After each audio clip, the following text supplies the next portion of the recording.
Hey everyone, so Reika here. I am here for the long-awaited video that you guys have been so eager to see. Today I will be doing a review on Koda Kumi's newest album, Double Face, but part 2, which is Outside.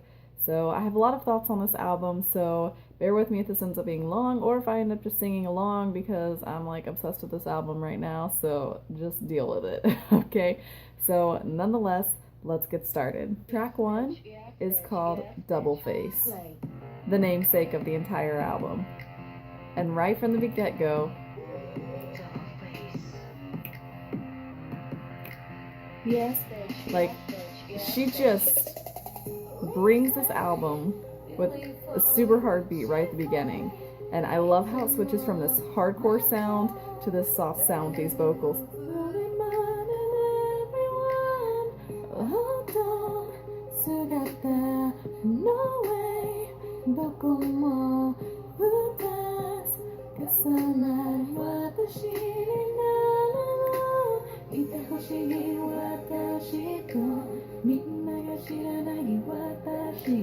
I love these parts right here, when especially right there when she asks, inside, outside, which do you like?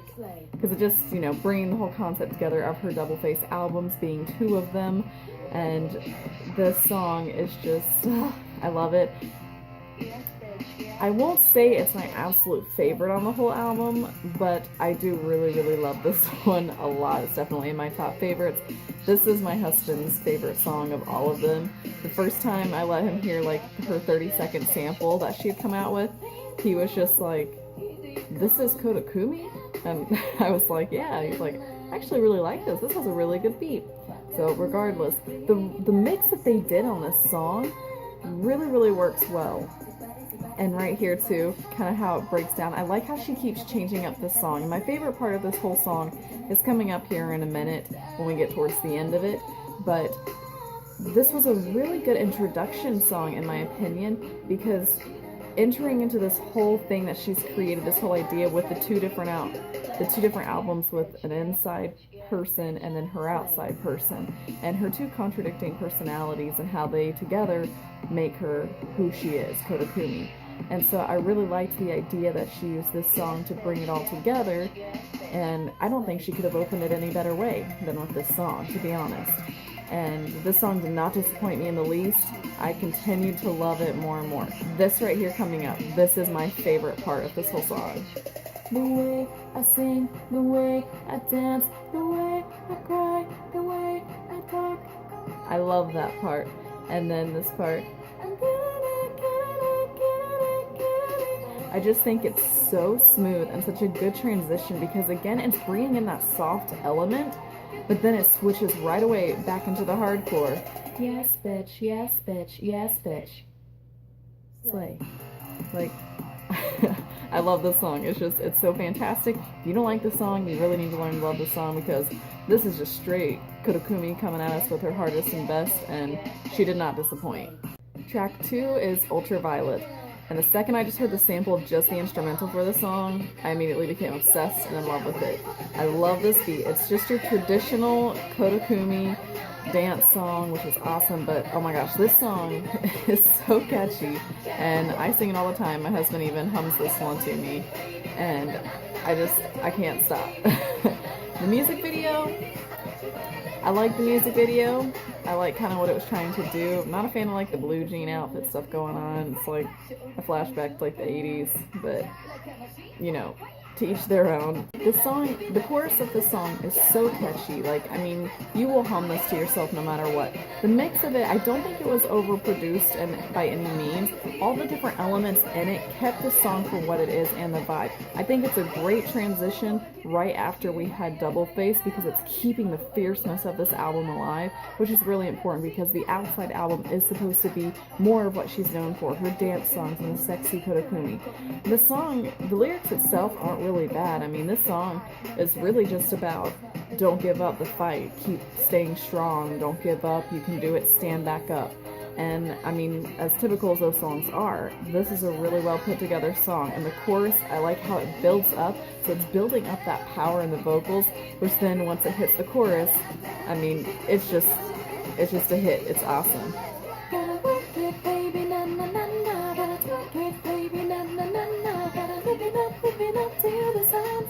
think this song, you can hear while she's singing this song that she had so much fun singing this song, and you can just hear her attitude coming out, and I love when you can hear that attitude. This breakdown right here.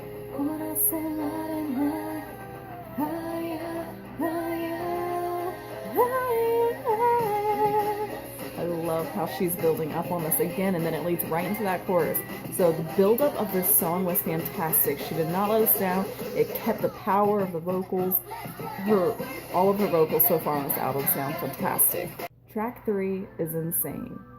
And this song is so different. When I first heard the whole beginning, I wasn't really sure if I was going to like it, and I didn't at first. But now I really do. The rap kind of threw me off because all I had heard in the previews was the chorus part, and I was like, how in the world does this lead into that chorus?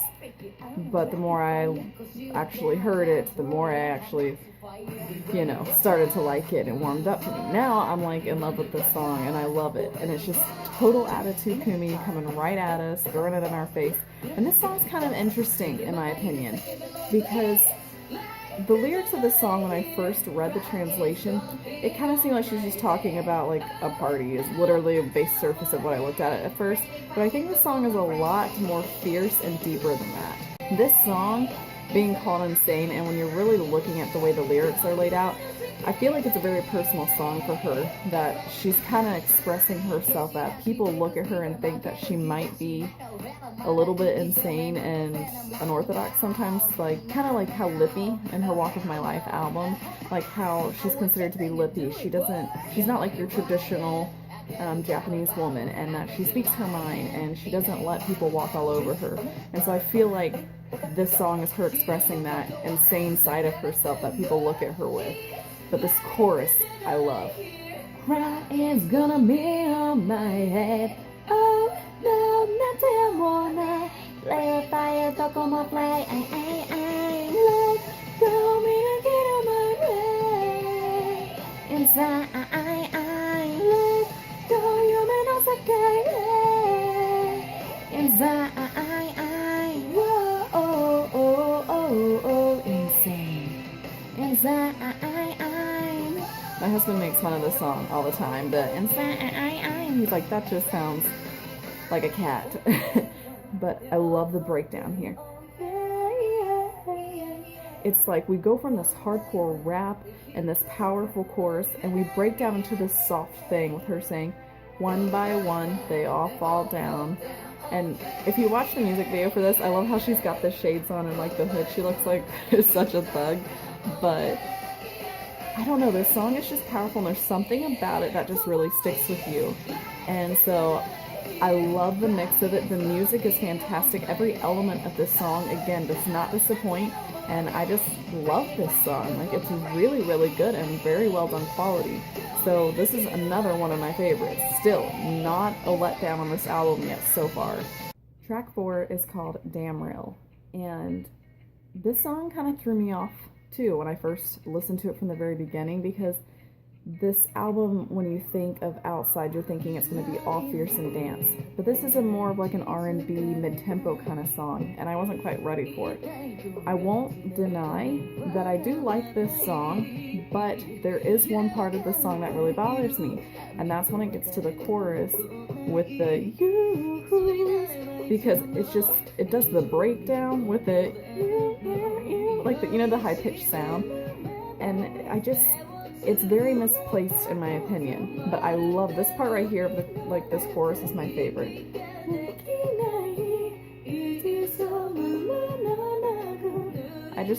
I love this whole part right here. Like, her vocals are so soft, they're beautiful, they keep the rhythm and the tone and the beat, and it just flows so well with those instrumentals in the background. And this song itself is her talking about how she wants to get rid of this illusion, she wants to get rid of her feelings for this person, but this person is so damn real that she feels everything every day. She can't stop thinking about them, and it's a really good song. It's very well written, but I hate this part. It's just not what I expected for the chorus. I wanted something different. I feel like this song could have been really, really epic and done really, really well had they changed it with something that was more in proportion with the rest of the song for how it kind of plays. And I don't know. I still like this song. I do. I love the ending parts of the U's when she gets really high. I think those are very well done. But it's hard for me sometimes, I won't lie. So this is kind of the first song that I've hit where I'm not 100% in love with everything about it, but it's still a good quality song, and it was good to have something new and refreshing from Kumi. Track 5 is Heartless, and this is the piano ballad that was mentioned that would be on this album. And a lot of people really do hate this song. I do not hate this song.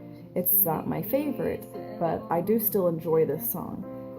I love the fact that she is not afraid to give us songs that are so much more raw, where we can actually hear the inflections and, the mishaps in her voice, because no vocalist in the world is absolutely perfect.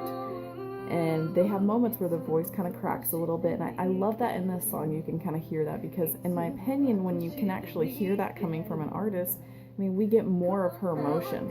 Like, I feel like this song is so emotional for her. You can just hear the changes in her voice, and you can picture what emotions her face are showing as she's singing this. And I absolutely love that, because I think it's powerful. Are there times in this song where she gets really screechy and high-pitched? Absolutely. But at the same time, I don't necessarily find that annoying or irritating where I'm like, whoa girl, you need to stop singing that high. But more so, I just feel very passionate about it, to where I can just feel that she's trying to sing her heart out about this song.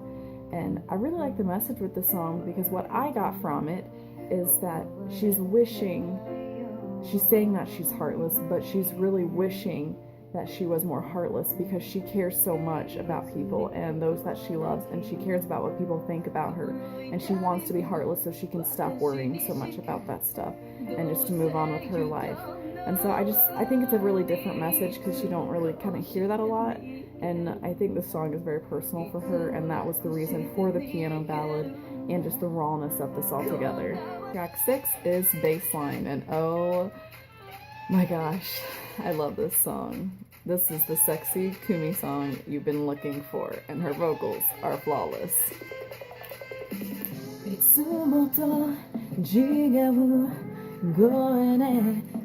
Call me your baby.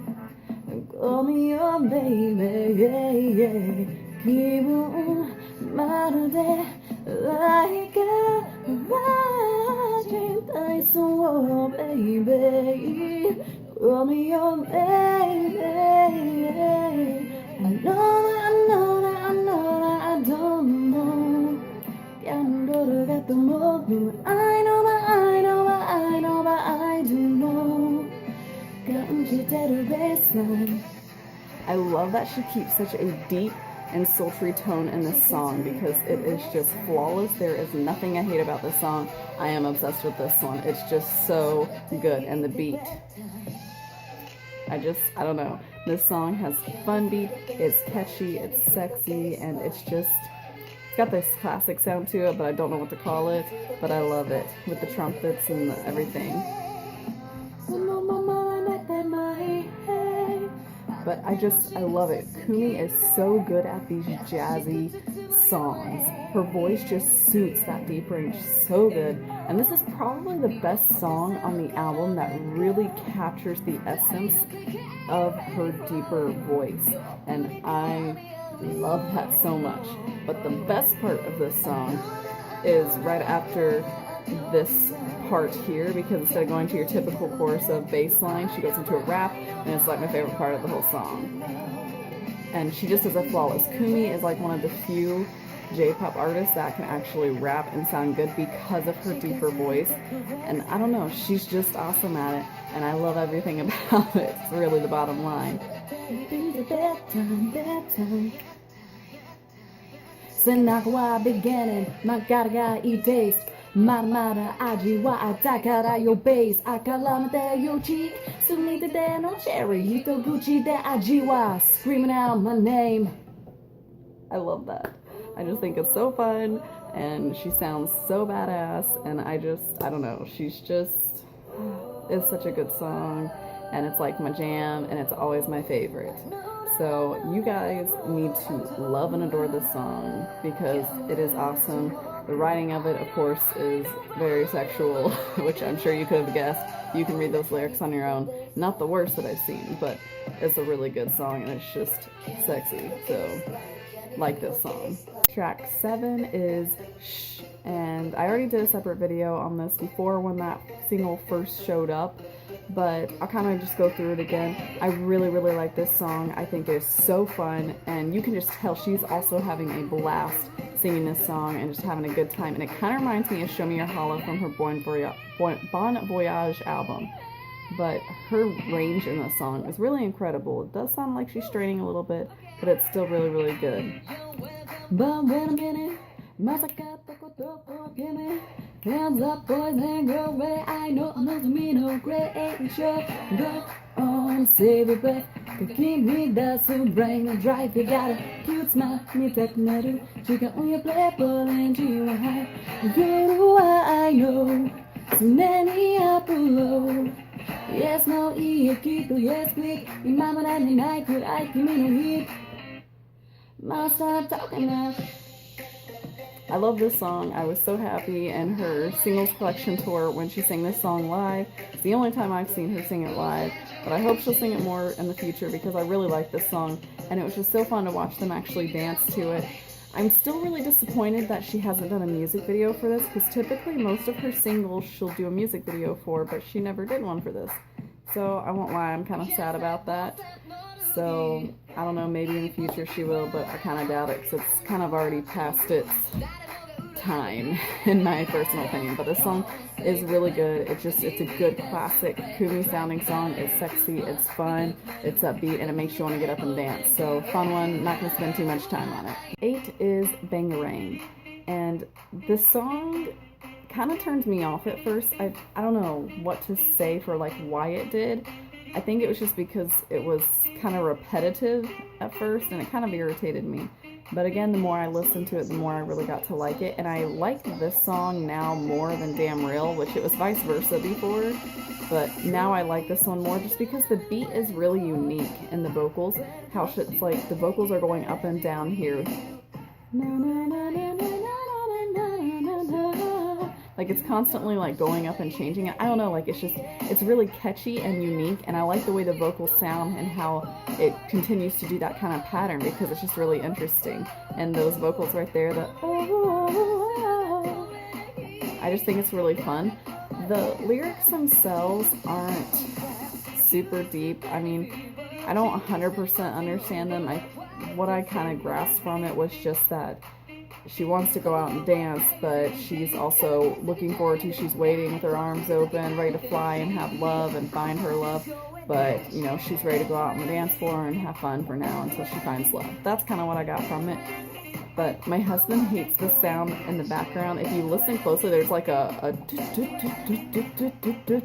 like sound, but he's like, that sounds like a flat tire. So we were actually driving in this, we were driving in my car, and the song was on, and he made me mute it because he was like, oh my gosh, I think we have a flat tire, because he kept hearing that sound. So just funny side story. But this song is good.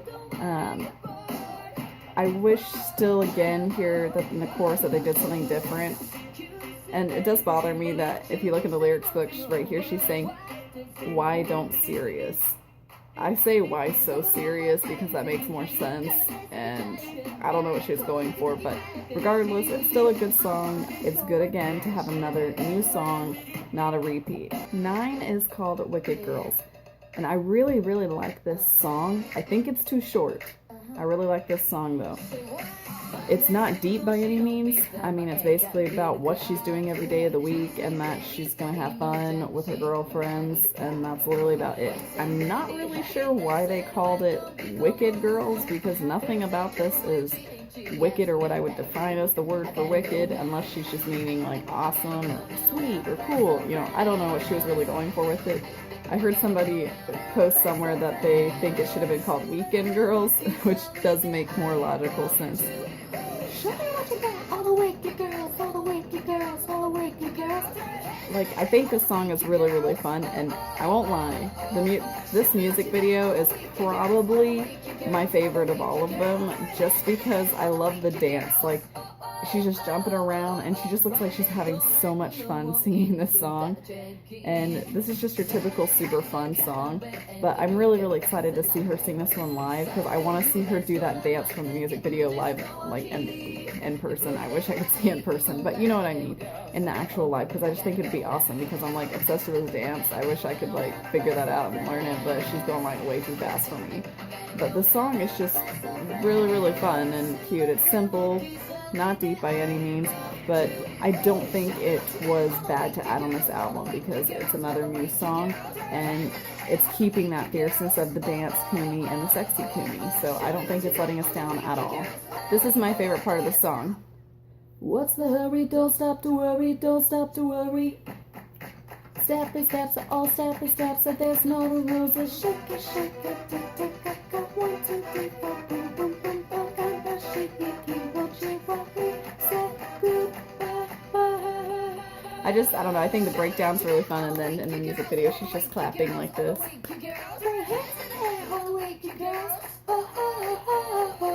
Track 10 is Cupcake, and this is a repeat song.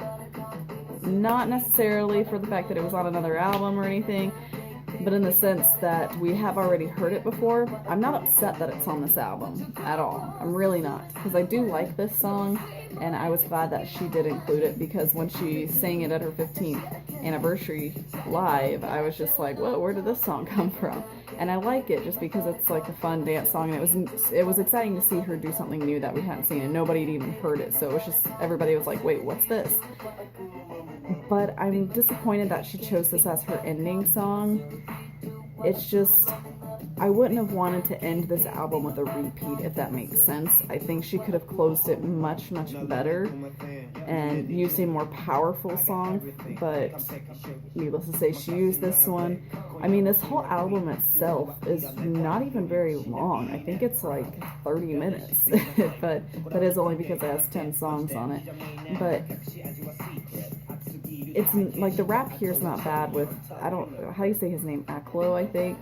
But it's not bad. It's just very repetitive.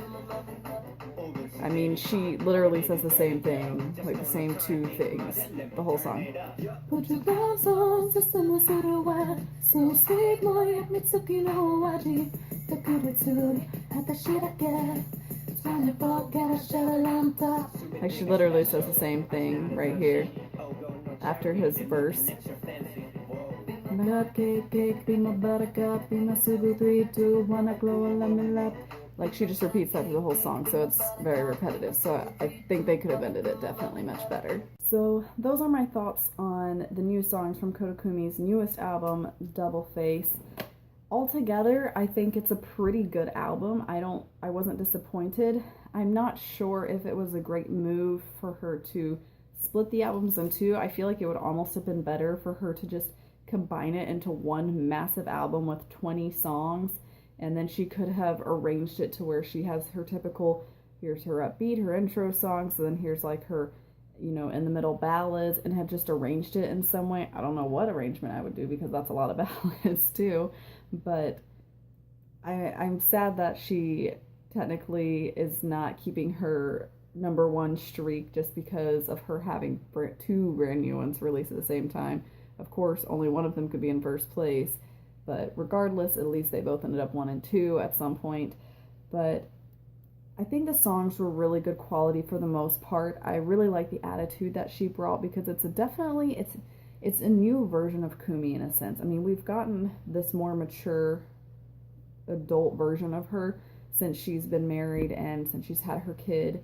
And I just think it's very different. And it's kind of like with Ayumi Hamasaki, how we've noticed with her music, a lot of people, you know, compare her and say, oh, well, I only like her earlier works. She's just such a typical J-pop diva now, and she just has low quality music, blah, blah, blah. But they're just growing up and being more mature. And so I thought that this album was a really mature adult version of her, and I still appreciate the fact that she still, you know, writes all of her lyrics. And I really liked the the sense that she brought with this album, because I mean, with that, we have the outside concept and we have the inside concept, and she's really trying to separate those two. And I know in the Double Face song she does say inside outside, which do you like? So I mean, if I had to answer, I can't honestly pick a side because I like them all. That is what makes Kumi. And I mean, I like her ballads because it's emotional. She's very raw with her audience and she really shares her emotions. And I like her outside songs because those are her fun dance ones, because she knows how to have a good time and she just does a good job with them. And so I don't think that there's anything wrong with either one of these two albums. I think they were both very, very strong. So regardless, guys, I hope that you all loved both of these albums. Of course, we all know that I like it though because it's Koda Kumi and I love all her stuff anyways. For the most part, I might be a little biased, but that's okay. I got the CD plus DVD version, so here is mine. I will open it up for you guys. My chair is turning. Oh no. So here is the outside. There's the back and the spine. So it's got the little cardboard sleeve. Then you open it up. It's got the same front and back. So when you open it up here, it's got the same kind of disc as the other one, the inside version. The DVD is black. It's pretty simple, just black and white. Nani Yamamoto has been doing that with several of hers as well too, I've noticed, like her Feel album. So when you open it up on the inside, we've got the thing here for her Double Face tour, which, oh my gosh, guys, I wish I could get to go to one so bad. If any of you got to actually go to one in person, you are living my dream right now. I'm hoping sometime in the future I will get to go to her concert. If she has a 20th anniversary, I'm going to try and be there. So here is the cover of the booklet. We open it up, and there she is, peeking around this. Not a huge fan of the outfit, I won't lie. It just kind of looks like a, what do you call those? It just looks like the top thing of a curtain rod, like one the short ones that are all like bunched up together over a window. But that might just be me. So then there are your lyrics. And I love this picture here. Her eyeshadow is awesome, and look at her nails. Her nails are absolutely gorgeous. I love that she always has so much work put into those. And then these glove things look really, really awesome too, and her makeup just looks, it all just looks amazing. And then that was just the insane lyrics. And we've got Damn Real and Heartless. And here is Bassline, and another beautiful, gorgeous picture of her. Her hair's kind of crazy there, like a mohawk of mini buns, kind of like in her singles collection tour. You've got Wicked Girls, and then another picture that I love too with those gloves, and then her awesome makeup. And then Cupcake, and then there you can see her hair from the side better. So that's a really cool picture too. I like that one as well. And then just the back, and then there at the end. So let me know what your guys' thoughts were on these albums as a whole, especially what your thoughts were on any of these songs. I really want to know if you guys kind of felt the same way about like Damn Real and Bangerang. Just, I don't know, I'm just kind of interested to see, because I feel like those songs I haven't heard a whole lot of people talk about, so I just want to make sure it's not just me that might have felt that way about some of them. But regardless, I really, really like these albums. I was not disappointed with this release, with her doing this double album. So I think it was a really good move on her part still, and I'm really excited to see what she's going to release, especially like next year if she's doing a whole album, because she just released that single Lit, and I will do a separate review on that song. So look forward to that too, guys. Thank you so much for watching. Let me know any thoughts you guys have, and I will see you guys next time.